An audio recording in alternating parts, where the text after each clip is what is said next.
সফলতা সফলতা অর্জন করাটা অনেক কঠিন। আপনার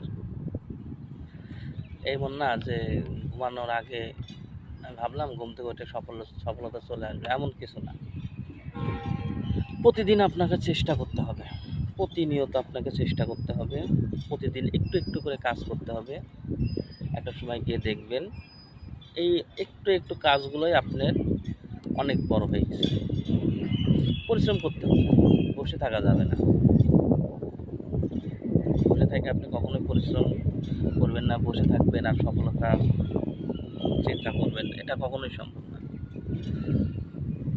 প্রতিদিন একটা রুটিন করবেন, এই রুটিনে কাজ করবেন। সকালে একটু করবেন, বিকালে একটু করবেন, রাতে একটু করবেন, অল্প করেই করেন, কিন্তু রুটিন অনুযায়ী করতে হবে সব কিছু। তাহলে আপনি সফল